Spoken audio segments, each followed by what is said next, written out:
1998 London. ഇന്ന് നമുക്കറിയാവുന്ന വേഗതയേറിയതും മിന്നുന്നതും തിരക്കേറിയതുമായ ലണ്ടനിൽ നിന്നും വ്യത്യസ്തമായി 1998 ആ ഒരു നഗരം കൂടുതൽ മന്ദഗതിയിലും ശാന്തമായും സമാധാനപൂർണമായിരുന്നു. എന്നാൽ ലണ്ടൻ പോലീസിന് വന്ന ഒരു നിഗൂഢ ഫോൺ കോളിലൂടെ ആ സമാധാനം തകർന്നു. ഇന്ത്യയിൽ ഒരു കൊലപാതകം നടക്കാൻ പോകുന്നുവെന്നും അത് നിങ്ങളെ കൊണ്ട് തടയാനാകുമെന്നും ഒരു സ്ത്രീ വിളിച്ച് മുന്നറിയിപ്പ് നൽകി. പക്ഷേ പോലീസുകാർ നടപടിയൊന്നും സ്വീകരിച്ചില്ല. അതുകൊണ്ട് തന്നെ ലണ്ടനെ മാത്രമല്ല, മുഴുവൻ ഇന്ത്യയെയും പിടിച്ചു കുലുക്കിയ ഒരു കുറ്റകൃത്യം അവിടെ സംഭവിച്ചു. ഈ കഥ കേട്ടതിന് ശേഷം മനുഷ്യത്വത്തിലും ദൈവത്തിലും സ്നേഹത്തിലും കുടുംബത്തിലും പോലും വിശ്വാസം നഷ്ടപ്പെട്ടേക്കാം. കാരണം ഇത് വെറുമൊരു കഥയല്ല. ഇത് കേൾക്കുന്ന എല്ലാവരെയും ഈ ഒരു സംഭവം തീർച്ചയായും വേട്ടയാടും. പുറമേ സന്തോഷമായി കാണപ്പെടുന്ന ഒരു കുടുംബം, എന്നാൽ ചന്ദ്രനേക്കാൾ ആഴത്തിലുള്ള ഇരുട്ട് മറച്ചു വെച്ചിരിക്കുന്ന ഒരു കുടുംബത്തിന്റെ കഥ. ഏറ്റവും ക്രൂരമായ ഒരു കുറ്റകൃത്യത്തിന്റെ കഥ.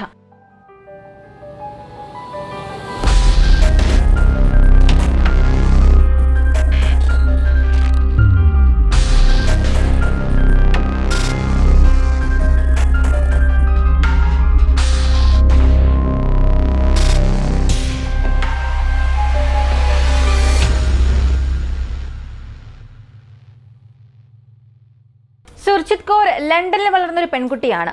അവളുടെ മാതാപിതാക്കൾ വർഷങ്ങൾക്ക് മുൻപേ ഇവിടേക്ക് താമസം മാറിയിരുന്നു. പക്ഷേ അവരുടെ ഹൃദയം അപ്പോഴും പഞ്ചാബിൽ തന്നെയായിരുന്നു. ഒരു ആധുനിക നഗരത്തിൽ താമസിച്ചിട്ടും അവർ സുർജിത്തിനെ പഴയ പഞ്ചാബി മൂല്യങ്ങളോടുകൂടി വളർത്തി. അവർ അവളോട് വീണ്ടും വീണ്ടും പറയുമായിരുന്നു, നീ എവിടെ താമസിക്കുന്നു എന്നത് പ്രശ്നമല്ല, ശരിയായ പഞ്ചാബി പെൺകുട്ടിയെ പോലെ തന്നെ നീ ജീവിക്കണം. അവളുടെ വസ്ത്രം, പെരുമാറ്റം, ജീവിത രീതി ഇവയെല്ലാം കർശനമായ പാരമ്പര്യം പാലിക്കണം. ഇത് അവരുടെ വീട്ടിലെ ശക്തമായൊരു നിയമം തന്നെയായിരുന്നു. സുർജിത്തിനെ സ്കൂളിലേക്കൊക്കെ അയച്ചു. എന്നാൽ ഉന്നത വിദ്യാഭ്യാസത്തിന്റെ കാര്യം വന്നപ്പോൾ അവളുടെ മാതാപിതാക്കൾ അത് വേണ്ട എന്ന് പറഞ്ഞു. വെറും 16 വയസ്സുള്ളപ്പോൾ അവർ അവളെ വിവാഹം കഴിപ്പിച്ചയക്കാൻ തീരുമാനിച്ചു. ആ ഒരു കുടുംബം ലണ്ടൻ പോലുള്ള ഒരു നഗരത്തിലാണ് താമസിക്കുന്നത് എങ്കിലും അവർ ആ പഴയ ചിന്താഗതി അപ്പോഴും പിന്തുടരുന്നുണ്ടായിരുന്നു. അങ്ങനെ 16-ാം വയസ്സിൽ അവൾക്ക് എന്താണ് വേണ്ടത് എന്ന് ചോദിക്കാതെ തന്നെ അവർ അവളുടെ വിവാഹം ഉറപ്പിച്ചു. സുർജിത്ത് ഈ വാർത്ത കേട്ടപ്പോൾ എഴുന്നേറ്റ് നിന്ന് പറഞ്ഞു, ഇല്ല, എനിക്കിപ്പോൾ വിവാഹം കഴിക്കാൻ താല്പര്യമില്ല, എനിക്ക് കൂടുതൽ പഠിക്കണം, എനിക്കൊരു ഭാവി കെട്ടിപ്പടുക്കണം എന്ന്. എന്നാൽ അവളുടെ ശബ്ദം അവിടെ അവഗണിക്കപ്പെട്ടു. അവളുടെ സ്വപ്നങ്ങളും ആഗ്രഹങ്ങളും എല്ലാം മാറ്റിവെക്കപ്പെട്ടു.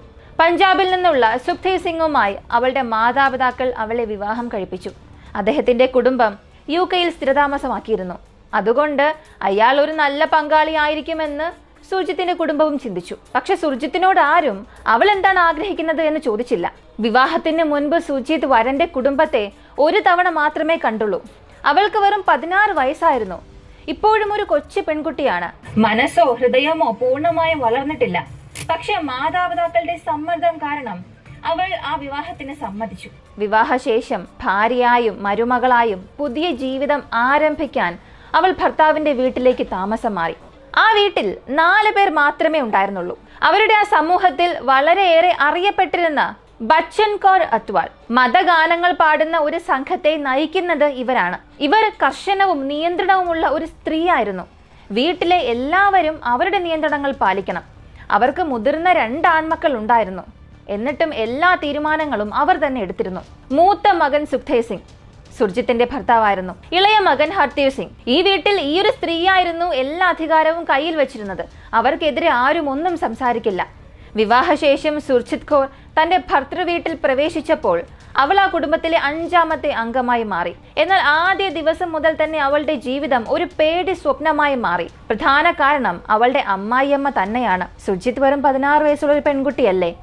ആരും അവളെ ഈ പാചകം ചെയ്യാനോ വൃത്തിയാക്കാനോ ഒന്നും പഠിപ്പിച്ചിട്ടില്ലായിരുന്നു. എന്നാൽ ഇവിടെ അവളെ അത് പഠിപ്പിക്കുന്നതിന് പകരം അവളുടെ അമ്മായിയമ്മ അവളെ ശകാരിക്കുകയും ചെറിയ തെറ്റുകൾക്ക് അവളെ അടിക്കുകയും ചെയ്തു. ദിവസം മുഴുവൻ പാചകം ചെയ്യാനും അങ്ങനെ ഇങ്ങനെ ചെയ്യുന്ന നിർബന്ധിച്ചുകൊണ്ടേയിരുന്നു. ഓരോ ജോലിയും ഒറ്റയ്ക്ക് തന്നെ ചെയ്യണം.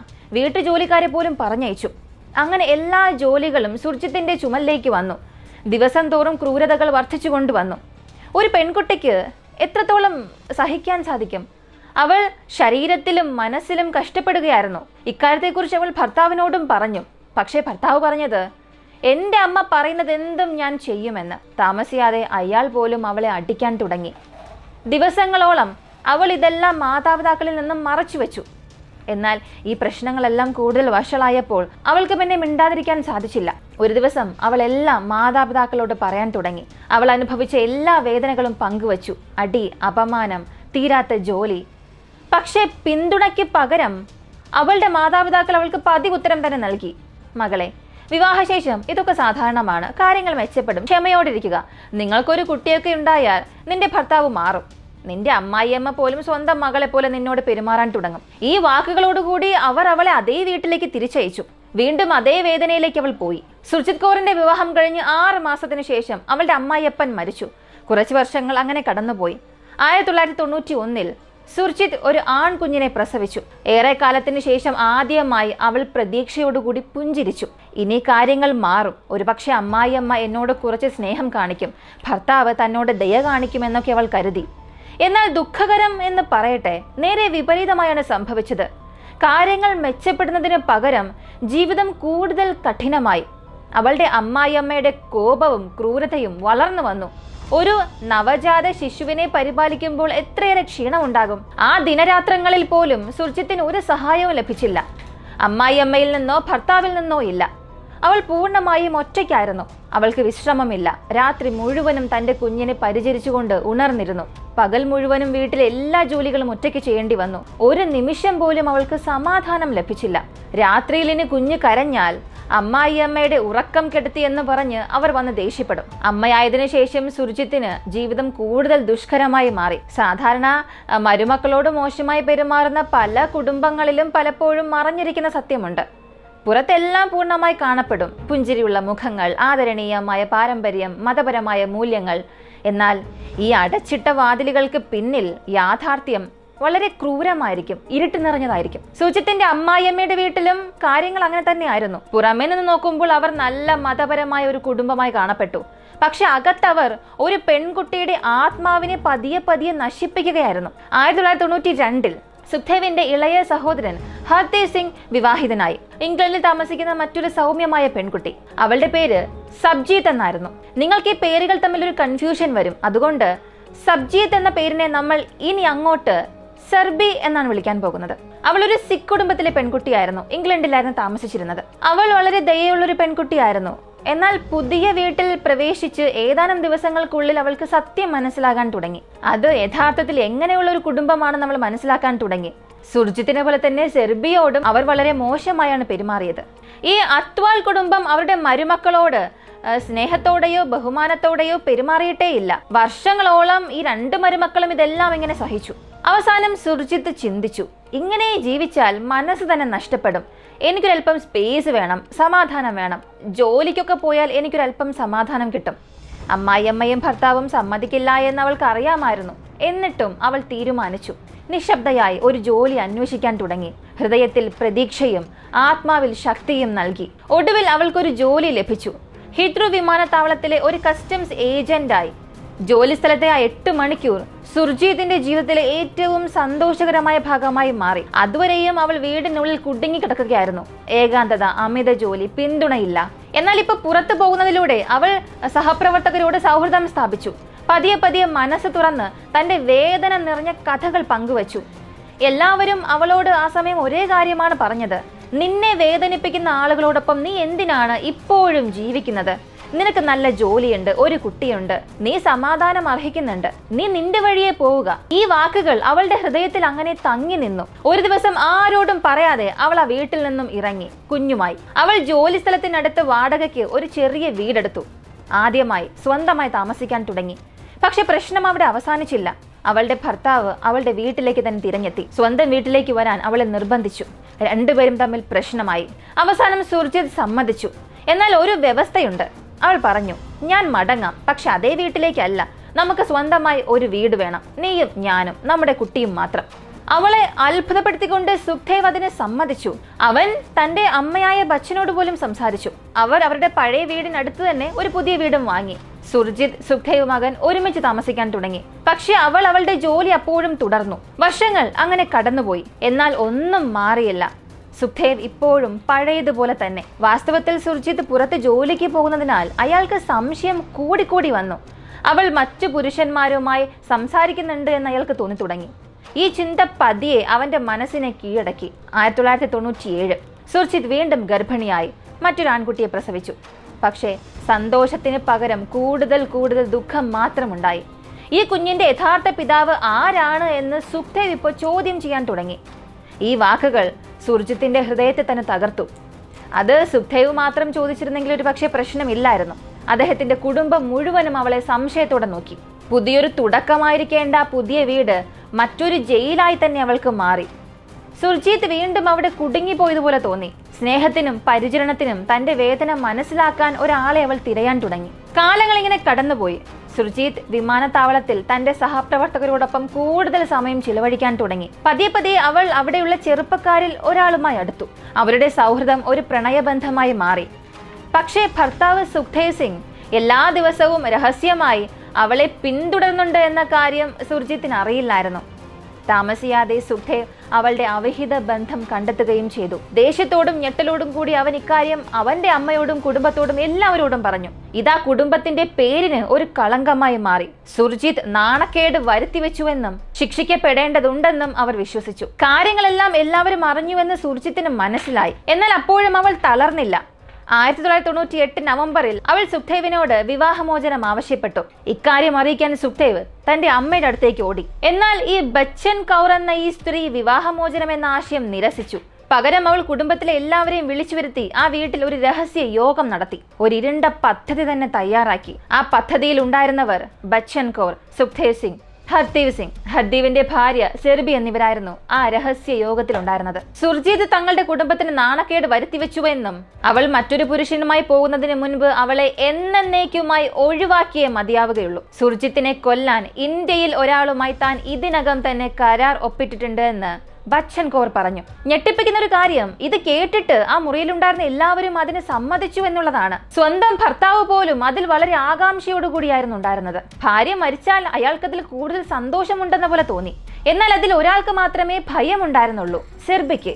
അതിനാൽ സുർജിത്തിന് ഇതിനെക്കുറിച്ചൊരു മുന്നറിയിപ്പ് നൽകാൻ അവൾ ആഗ്രഹിച്ചു. പക്ഷേ ഈ ബച്ചൻ കൗറിനെ ഭയന്ന്, ഭർത്താവിനെ ഭയന്ന് അവൾ നിശബ്ദയായി. പിറ്റേന്ന് തന്നെ ബച്ചൻ കൗർ വളരെ മൃദുവായി സുർജിത് സിംഗിനോട് സംസാരിക്കാൻ തുടങ്ങി. ഇന്ത്യയിൽ നമ്മുടെ ബന്ധുക്കളുടെ 2 വീട്ടിൽ വിവാഹങ്ങളുണ്ട്. അതുകൊണ്ട് നമുക്ക് ഇന്ത്യയിലേക്കൊന്ന് പോകണം. എന്റെ മൂത്ത മരുമകൾ എന്ന നിലയിൽ നീ എന്നോടൊപ്പം വരണം. ഇങ്ങനെ ബച്ചൻ കൗർ സുർജിത്തിനോട് ചോദിക്കാൻ തുടങ്ങി. നീ ഈ വീട്ടിൽ വന്നതിന് ശേഷം നമ്മൾ ഒരുമിച്ച് ഒരിക്കലും ഒരു യാത്ര നടത്തിയിട്ടില്ല. ഇനി നിനക്ക് എന്റെ മകളിൽ നിന്ന് വിവാഹമോചനം വേണം. അത് കുഴപ്പമില്ല, എന്റെ കൂടെ ഇന്ത്യയിലേക്ക് വാ. തിരിച്ചെത്തിയാൽ വിവാഹമോചനം നേടാം എന്ന് ഞാൻ വാഗ്ദാനം ചെയ്യുന്നു. പക്ഷേ ഇപ്പോ ബന്ധുക്കളോട് പറയണ്ട. ഇങ്ങനെ സുർജിത്തിനോട് അവൾ ഇക്കാര്യങ്ങളെല്ലാം പറഞ്ഞ് വിശ്വസിപ്പിച്ചു. ഈ യാത്ര അവസാനം തനിക്ക് സ്വാതന്ത്ര്യം വാങ്ങിത്തരുമെന്ന് അവളും കരുതി. അപകടം ഒളിച്ചിരിപ്പുണ്ടെന്ന കാര്യം അവൾ അറിഞ്ഞിരുന്നില്ല. വിമാന ടിക്കറ്റ് ബുക്ക് ചെയ്തിരുന്നു. ഡിസംബർ 3 പുറപ്പെടും, 18 തിരിച്ചെത്തും. എല്ലാം സാധാരണ രീതിയിൽ തന്നെയല്ല എന്ന് അവൾക്കും തോന്നി. എന്നാൽ ബച്ചന് ഒരു രഹസ്യ പദ്ധതി ഉണ്ടായിരുന്നു. ഇന്ത്യയിൽ വെച്ച് അവളെ കൊല്ലണമെന്നായിരുന്നു ആഗ്രഹം. ഈ പദ്ധതിയെക്കുറിച്ച് അറിയാമായിരുന്ന സെർബി ഭയന്നു പോയി. അമ്മായിയമ്മയെ ഇതെല്ലാം അവസാനിപ്പിക്കണമെന്ന് അവൾ ഭർത്താവിനോട് അപേക്ഷിച്ചു. അതൊന്നും കാര്യമാക്കിയില്ല ഭർത്താവ്. കൂടുതൽ സംസാരിക്കരുതെന്ന് അവളെ അവൻ ഭീഷണിപ്പെടുത്തി. അങ്ങനെ 1998 ഡിസംബർ 3 ഇന്ത്യയിലേക്കുള്ള യാത്ര നടക്കേണ്ട ദിവസം. ഈ വിമാനയാത്രയ്ക്ക് ഏതാനും മണിക്കൂറുകൾ ബാക്കിയുള്ളപ്പോൾ സമ്മർദ്ദം സഹിക്കാനാകാതെ സെർബി ഒരു ധീരമായ നീക്കം നടത്തി. അവൾ വളരെ നിശബ്ദമായി കാറിൽ കയറി വളരെ ദൂരെ വണ്ടി ഓടിച്ചു കൊണ്ടുപോയി ഒരു പൊതു ഫോൺ ബൂത്തിൽ നിർത്തി. അവിടെ നിന്ന് UK-യിലുള്ള ഒരു ഗ്രൂപ്പായ ക്രൈം സ്റ്റോപ്പേഴ്സിനെ വിളിച്ചു. ആളുകൾ അവരുടെ ഐഡന്റിറ്റി വെളിപ്പെടുത്താതെ കുറ്റകൃത്യങ്ങൾ റിപ്പോർട്ട് ചെയ്യാൻ വേണ്ടി നിർമ്മിച്ചിട്ടുള്ള ഒരു ഗ്രൂപ്പാണിത്. സുർജിത്തിനെ രക്ഷിക്കാനുള്ള സെർബിയുടെ അവസാന പ്രതീക്ഷയായിരുന്നു അത്. അവൾ ആ ക്രൈം സ്റ്റോപ്പേഴ്സിനോട് പറഞ്ഞു, എന്തെങ്കിലും സംഭവിക്കുന്നതിന് മുൻപ് എനിക്ക് റിപ്പോർട്ട് ചെയ്യണം. ഇങ്ങനെ ആ ഫ്ലൈറ്റ് നമ്പർ, ബച്ചൻ കൗറിന്റെയും സുർജിത്തിന്റെയും പേരുകളും അപകടകരമായി പദ്ധതിയെക്കുറിച്ച് എല്ലാം തനിക്ക് അറിയാവുന്നതെല്ലാം പറഞ്ഞു. ഇങ്ങനെ ഏതാനും മണിക്കൂറുകൾക്ക് ശേഷം ബച്ചൻ കൗറും സുർജിത്തും വിമാനത്താവളത്തിലേക്ക് പോകുന്നത് സെർബി ജനാലയിലൂടെ നോക്കി നിന്നു. സുർജിത്ത് തന്റെ മക്കളോടൊപ്പം കാറിൽ കയറി. തിരശീലയിൽ ഒളിച്ചിരുന്ന സെർബി കണ്ണുനീർ വാർത്തു. അവളെ ജീവനോടുകൂടി കാണുന്നത് ഇത് അവസാനമായിരിക്കുമെന്നായിരുന്നു അവളുടെ ഒരു ഭയം. അങ്ങനെ അവർ വിമാനത്താവളത്തിലേക്ക് പോയി. അപ്പോഴാണ് സെർബിക്ക് വീണ്ടും കുറച്ച് ധൈര്യം വന്നത്. അവൾ ഒരു ലോക്കൽ പോലീസ് സ്റ്റേഷന്റെ വിലാസം കണ്ടെത്തി വൈകുന്നതിന് മുൻപ് പെട്ടെന്ന് നടപടിയെടുക്കണമെന്ന് ആവശ്യപ്പെട്ടുകൊണ്ടൊരു കത്തെഴുതി. സ്വന്തം പേരൊഴികെ മറ്റെല്ലാ വിശദാംശങ്ങളും അവർ ആ കത്തിൽ പറഞ്ഞിരുന്നു. പേര് പറയുക എന്ന റിസ്ക് എടുക്കാൻ കഴിയില്ല. എന്നാൽ ഒന്നും സംഭവിച്ചില്ല. പോലീസിന്റെ ഭാഗത്തുനിന്ന് മറുപടി ഒന്നും വന്നില്ല. ഒരുപക്ഷെ കത്ത് അവിടെ അടുത്ത് എത്തിയില്ലായിരിക്കുമോ? അല്ലെങ്കിൽ അതവർ ഗൗരവമായി എടുത്തില്ലായിരിക്കാം. 15 ദിവസത്തിന് ശേഷം 1998 ഡിസംബർ മാസം 18 ബച്ചൻ കൗർ ഇംഗ്ലണ്ടിലേക്ക് ഒറ്റയ്ക്ക് മടങ്ങി. സുർജീത്തിനെ കുറിച്ച് ആളുകൾ ചോദിച്ചപ്പോൾ അവൾ പഞ്ചാബ് ആസ്വദിക്കുകയാണ്, അവിടെ കുറച്ചു ദിവസം താമസിക്കാൻ അവൾ ആഗ്രഹിക്കുകയാണെന്നും ബച്ചൻ കൗർ പറഞ്ഞു. എന്നാൽ സുർജീത്തിന്റെ അച്ഛനും അമ്മയും വല്ലാതെ ആശങ്കപ്പെട്ടു. അവരോടെല്ലാം ബച്ചൻ കൗർ ഒരു നുണ പറഞ്ഞു. അവൾ ഇന്ത്യയിലുള്ള ഒരാളുമായി പ്രണയത്തിലാണ്, ഡൽഹിയിലേക്ക് അവൾ ഒളിച്ചോടിയെന്നും അവർ പറഞ്ഞു. എന്നാൽ അവളുടെ അച്ഛനും അമ്മയും ഇതൊന്നും വിശ്വസിച്ചില്ല. തുടർന്ന് 1998 ഡിസംബർ മാസം 21 സുർജീത്തിന്റെ സഹോദരൻ ജഗ്ദീപ് സിംഗ് മെട്രോപൊളിറ്റൻ പോലീസിൽ ചെന്ന് അവളെ കാണാനില്ല എന്ന് ഒരു കംപ്ലൈന്റ് കൊടുത്തു. ആ സമയമാണ് പോലീസ് അന്വേഷണം ആരംഭിച്ചത്. 1998 ജനുവരി മാസം വിചിത്രമായ ഒരു കാര്യം സംഭവിച്ചു. അന്നത്തെ ദിവസം ബച്ചൻ കൗറും സെർബിയും വീട്ടിൽ ഒറ്റയ്ക്കായിരുന്നു. ആ സമയം ബച്ചൻ കൗർ സംസാരിക്കാൻ തുടങ്ങി. ഒരു പക്ഷേ കുറ്റബോധം തോന്നിയിട്ടായിരിക്കാം. വളരെ സാവധാനം പറഞ്ഞു, ഞാനിത് പറയരുത്. പക്ഷേ ആ പെൺകുട്ടി കുടുംബത്തിന് നാണക്കേട് വരുത്തി വെക്കുകയായിരുന്നു. ആളുകളൊക്കെ വല്ലാതെ സംസാരിക്കാൻ തുടങ്ങി. എന്തെങ്കിലും ചെയ്യണമായിരുന്നു. ഞങ്ങൾ ഡൽഹി വിമാനത്താവളത്തിലെത്തി. എന്റെ സഹോദരൻ ഡാരിയൻ ഞങ്ങളെ കൂട്ടിക്കൊണ്ടുപോകാൻ വന്നു. ഗ്രാമത്തിലെ 2 വിവാഹങ്ങളിൽ പങ്കെടുത്ത ശേഷം സുർജീത്തിന് ഷോപ്പിങ്ങിന് പോകണമെന്ന് ആവശ്യപ്പെട്ടു. ഞാൻ അവൾക്ക് കുറച്ച് പണം നൽകി. ഡാരിയനും അവന്റെ സുഹൃത്തുക്കളും ജീപ്പ് തയ്യാറാക്കി. സുർജീത്ത് അതിൽ കയറിയിരുന്നു. വഴിയിൽ അവർ അവൾക്ക് കുടിക്കാൻ വെള്ളം നൽകി. വെള്ളത്തിൽ മയക്കുമരുന്നുണ്ടായിരുന്നു. അവൾ അത് കുടിച്ച ഉടനെ ബോധം കെട്ട് വീണു. പിന്നെ അവർ അവളെ കഴുത്ത് ഞെരിച്ചു കൊന്നു. ആഭരണങ്ങൾ എടുത്തു. മൃതദേഹം റാവി നദിയിലേക്ക് വലിച്ചെറിഞ്ഞു. അത്രമാത്രം. എല്ലാം കഴിഞ്ഞു. ആർക്കും ഒരിക്കലും അറിയില്ലായിരുന്നു. ഇങ്ങനെയായിരുന്നു ബച്ചൻ കൗർ പറഞ്ഞ് അവസാനിപ്പിച്ചത്. എന്നാൽ ഇപ്പോൾ സത്യം സെർബിയുടെ കയ്യിലാണ്. എന്ത് ചെയ്യണം എന്ന് തീരുമാനിക്കേണ്ട സമയമായി. സുർജിത്തിന്റെ സുഹൃത്ത് ജെയിനും സഹോദരൻ ജഗ്ദീപ് സിംഗും മിണ്ടാതിരുന്നില്ല. നീതിക്കായി അവർ വീണ്ടും ശ്രമിച്ചുകൊണ്ടേയിരുന്നു. ബ്രിട്ടീഷ് വിദേശകാര്യ ഓഫീസ് സന്ദർശിച്ചു. പഞ്ചാബിൽ അന്വേഷണം ആരംഭിക്കാൻ ആവശ്യപ്പെട്ടു. 1998 ഫെബ്രുവരിയിൽ സുർജീത്തിന്റെ ഭർത്താവ് സുഖ്ദേവ് അവളുടെ പേരിലുണ്ടായിരുന്ന 1 ലക്ഷം പൗണ്ട് ലൈഫ് ഇൻഷുറൻസ് ക്ലെയിം ചെയ്യാൻ ശ്രമിച്ചു. പക്ഷെ ആ ശ്രമം പരാജയപ്പെട്ടു. പിന്നീട് അവൻ കോടതിയിൽ സുർജീത്ത് ഒളിച്ചോടിയെന്നൊക്കെ കള്ളം പറഞ്ഞു. 2000 മെയ് മാസത്തിൽ ലണ്ടനിലെ പോലീസ് കൊലപാതക ആസൂത്രണം നടത്തി എന്ന സംശയത്തിന്റെ പേരിൽ ബച്ചൻ കൗറിനെ അറസ്റ്റ് ചെയ്തു. എന്നാൽ ഒരു ദിവസത്തെ ചോദ്യം ചെയ്യലിന് ശേഷം അവരെ യാതൊരു കുറ്റവും ചുമത്താതെ വിട്ടയച്ചു. സുർജിത്തിന്റെ തിരോധാനത്തെക്കുറിച്ച് സൂചന നൽകുന്നവർക്ക് പോലീസ് $10,000 പാരിതോഷികം പ്രഖ്യാപിച്ചു. വർഷങ്ങൾ കടന്നുപോയി. പക്ഷേ സുർജീത്തിന്റെ കുടുംബവും സുഹൃത്തുക്കളും പ്രതീക്ഷ കൈവിട്ടില്ല. നീതി നടപ്പാക്കാൻ സഹായിക്കണം എന്ന് ബ്രിട്ടീഷ് രാഷ്ട്രീയക്കാരോട് ആവശ്യപ്പെട്ടുകൊണ്ടേയിരുന്നു. ഇതേ സമയത്ത് തന്നെ സെർബിയുടെ കാര്യവും ആ കുടുംബത്തിൽ വല്ലാത്ത അവസ്ഥയിലേക്ക് മാറി. പലതവണ അവൾ ഒളിച്ചോടാൻ ശ്രമിച്ചു. പക്ഷെ പരാജയപ്പെട്ടു. 2004 പീഡനം വളരെ മോശമായി തീർന്നു. അവൾക്ക് മാനസിക തകർച്ച സംഭവിക്കുകയും ആശുപത്രിയിലേക്ക് അയക്കുകയും ചെയ്തു. പുറത്തിറങ്ങിയ ശേഷം അവൾ വാർഡന്റെ കൂടെ താമസിക്കാൻ തുടങ്ങി. അവിടെ വച്ച് സുർജീത്തിന് എന്ത് സംഭവിച്ചുവെന്ന് അവൾ തന്റെ പിതാവിനോട് പറഞ്ഞു. മുഴുവൻ സത്യവും പറഞ്ഞു. അച്ഛന്റെ പിന്തുണയോടുകൂടി സെർബി പോലീസിൽ ചെന്ന് ഒരു ഔദ്യോഗിക പ്രസ്താവന നൽകി. 2005 ബ്രിട്ടീഷ് പോലീസ് സുർജിത്തിന്റെ കേസ് വീണ്ടും ഓപ്പൺ ചെയ്തു. തെളിവുകൾ ശേഖരിക്കാനും സംശയിക്കുന്നവരുമായി സംസാരിക്കാനും ലണ്ടനിൽ നിന്നുള്ള ഉദ്യോഗസ്ഥർ ഇന്ത്യയിലേക്കും പോയി. 2006 ഓഗസ്റ്റ് മാസത്തിൽ ബച്ചൻ കൗറിനെയും മകനായ സുഖ്ദേവ് അക്വാളിനെയും അറസ്റ്റ് ചെയ്യുന്നു. 2007 പഴയ ഡൽഹിയിൽ ഒരു വിചാരണ നടന്നു. 3 ദിവസത്തിലധികം കോടതിയിൽ സെർബി വരികയും സത്യം ആവർത്തിച്ച് പറയുകയും ചെയ്തു. ധീരമായി അവൾ നിന്നു. എല്ലാം പറഞ്ഞു. സ്വന്തം കുടുംബത്തിന് എതിരെയായ ദുരഭിമാന കൊലക്കേസിൽ സംസാരിച്ച് ആദ്യത്തെ ബ്രിട്ടീഷ് വനിതയായി അവൾ മാറി. അവളുടെ ധൈര്യത്തിന് നന്ദി. ബച്ചൻ കൗറിനെയും സുഖ്ദേവിനെയും ജീവപര്യന്തം തടവിന് ശിക്ഷിച്ചു.